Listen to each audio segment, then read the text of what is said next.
Alright, for this next video, it says find the length of the missing leg in the following triangle. So the missing leg, that's this one. You could also find this one if you wanted to. Okay, so what do we know about right triangles? About the legs of the right triangles? Well, the Pythagorean theorem relates the three. So we have that a squared plus b squared should equal c squared, where c is the hypotenuse, which is this, and then a and b are just the legs. You can choose which one you call a and which one you call b because we're just going to be adding them anyway. Alright, so we have a squared plus b squared equals c squared, meaning x squared plus 10 squared equals the entire thing, that entire 2x plus 3 squared. You can't just say 2x plus 3 squared, because then that would be indicating you're only squaring that 3. And you know you're not. You're squaring the entire length of that entire side, which is 2 times the length x plus 3. Alright, so let's start simplifying this. We end up with, well, x squared can't be simplified, but 10 squared can be called 100, and then equals, and we're going to have to FOIL this out, so we'd have to do 2x plus 3 times 2x plus 3, which I will just do quickly. I'm going to skip some steps in there, so be careful that you understand how to FOIL. Look, check out the FOIL video. 4x squared plus 12x plus 9 is what you'll get here. Alright, now that we have this equation, we need to solve. Okay, so let's solve for x. We know that we could use the quadratic formula. You can always use the quadratic formula, but you just have to put it into the equals 0 form. Alright, so let's get rid of this x squared, and let's get rid of this 100. And of course we have to do it to both sides of the equal sign.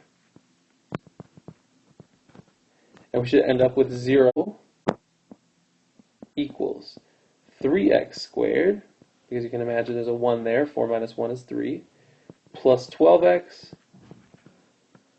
minus 91, because 9 minus 100 is negative 91. So we can identify our a term is in front of the x squared, that's 3. Our b term is in front of the x, that's a 12, and our c term is just by itself, without an x, a negative 91. Alright, so we can plug that into the quadratic formula. Alright, so there it is. X equals negative b plus or minus the square root of b squared minus 4ac all over 2a.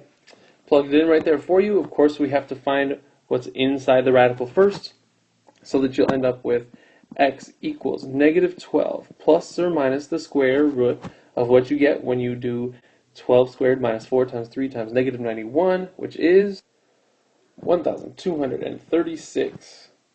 All over 2 times 3, we'll just put it in now as 6.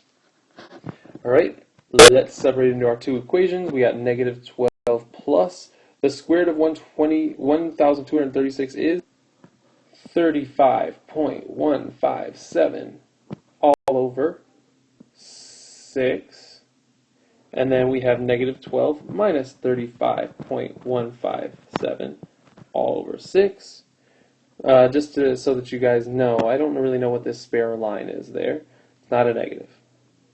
Alright, so let's see. Alright, we're going to get two solutions. One of them is 3.86, if we round it. 3.86 could be one of our x's. Oops, 86. Or it could be a negative 7.86. So now we can go back to the context of the problem. So it's asking us to find the length. Okay, well, lengths can't be negative, so only one of these answers is possible, and it'll only give us that one length of x, and that's honestly all you're trying to find. Now, if you wanted to find the hypotenuse, or if it asked you to find the hypotenuse, you'd have to plug that number in here into the x, so we'd have 2 times 3.86 plus 3, and we would get 10.72. But actually, we were already done when we said 3.86. So 3.86 is our answer. Good job, guys.